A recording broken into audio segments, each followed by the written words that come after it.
ఇన్ని ఉన్నాయి కదా, మీకు కూడా ఒక అభిప్రాయం ఉంటుంది కదా అరెస్ట్ మీద కానీ అన్ని జరిగిన పరిణామాలు. చెప్పినా కదా చట్టం తన పని తాను చేసుకోపోతుందని. మీకు కూడా అదే. We have nothing to do. Bharatiya Janata Party has nothing to do with any arrests in Delhi liquor scam. Be it Kavita, be it Sisodia, or who XYZ, whoever it is. BJP has nothing to do.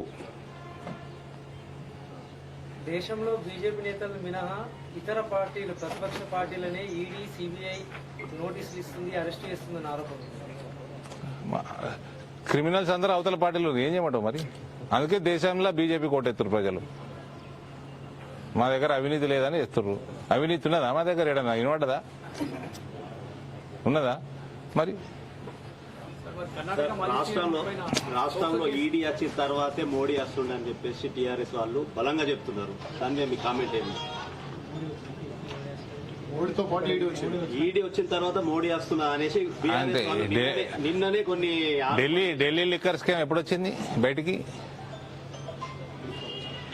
ఎప్పుడు వచ్చింది బయటికి? ఎప్పుడు వచ్చింది liquor scam వచ్చి నుంచి ఇప్పటి వరకు? అరే రామా అని అడిగింది చెప్పను రా.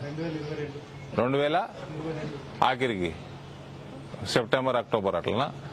అంతకుముందు మోడీ రాలే మన రాష్ట్రానికి? రాలేదా మరి?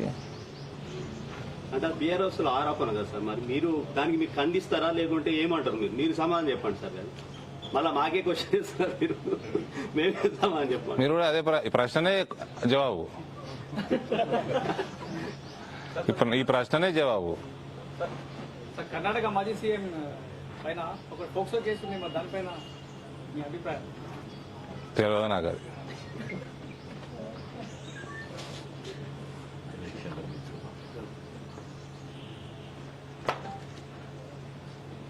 ఇప్పుడు ఒకటి వైరల్ అవుతున్నది. ఇంకోటి అంటే ఏమనుకోవద్దు,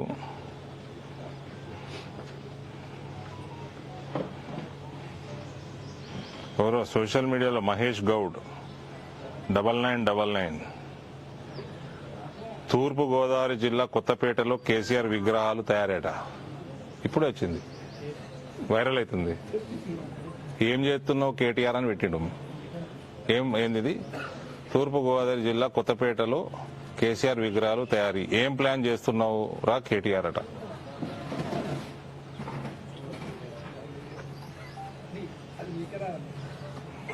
తిరుగుతుంది, వైరల్ అవుతున్నది.